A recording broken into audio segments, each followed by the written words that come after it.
Purdue Extension and Associate Professor of Agronomy joins the conversation this morning. Shaun Casteel, great to talk to you, bud. And Shaun's kind of like the Obi-Wan Kenobi of soybeans here in the state, a real Jedi master when it comes to this stuff. Let's talk about the crop here in the state. Now Monday's USDA crop progress report put Indiana soybeans at 65% good to excellent, just a slight drop from the week before, but still some of the best in the country, And USDA says 19% of our beans are dropping leaves as well. Now, is that close to accurate as far as what you're seeing out there in the fields?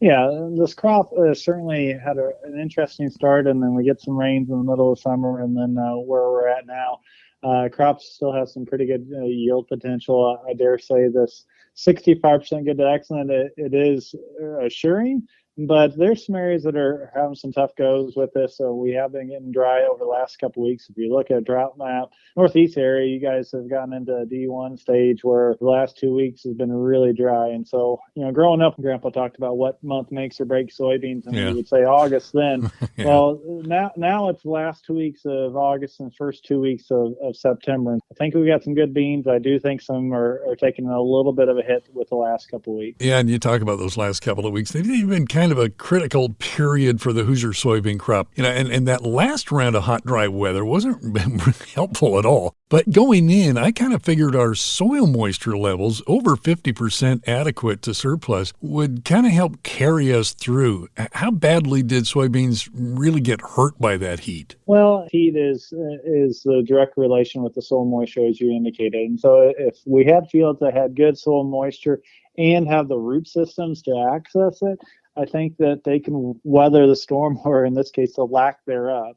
I think that the issue that we have on some of these fields is how well the roots and nodules, for that matter, developed this summer. The month of June was dry, so we had the no-till fields. We're struggling, and those are showing up now as far as fields that are struggling still. What I mean by that is their stand establishment, their root development, and nodulation was kind of on the poor side. And so those are the same fields that are now shutting down because they don't have roots that are accessing soil moisture. They don't have a good nitrogen supply. And so nitrogen comes from the nodules.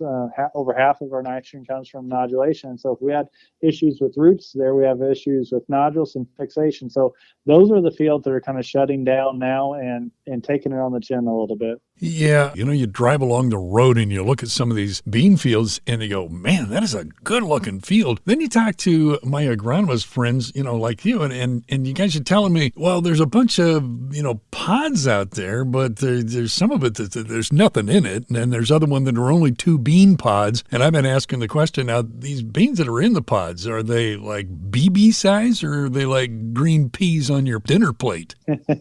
Well, I mean, you're hitting it. When you talk about soybean yield, you're talking about, number of pods, number of seeds per pod, and seed size. And so at this point, most of the crop has all the pods that they're ever going to produce. So that's there. That one's kind of accounted for. Then it's a matter of, how many seeds per pod?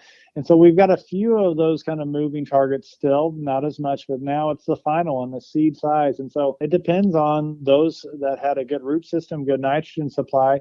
Those fields look pretty good. They've got a decent size of pods and seeds. I wouldn't call them BBs by any means. I would call them average to maybe a little bit bigger, depending on if they caught a timely rain. Yeah. These other ones that are starting to drop their leaves, I wouldn't call them necessarily BBs, but I would say average is going to be our best bet on some of those fields. One of the other things I've heard, and I just wanted to kind of check it with you, and that is that I think at one point here, not too long back, you had mentioned something about white mold. And I heard from a guy this week that wherever he found white mold, pods were empty. There weren't any beans in it at all. Yeah, that disease did catch us off guard. Normally that disease comes in whenever you have these moist conditions, you have a dense canopy, and you've got the flowers. And so the whole month of June, we were dry, short, compact plants. I honestly didn't expect to see a lot of issues with white mold because there wasn't a big canopy. But the other part that hit us was flowering was delayed and over, and especially up in the northern tier, there was delays in development of flowers. And so we were having plants with no flowers, and all of a sudden now we have the flowers. And so what happened in July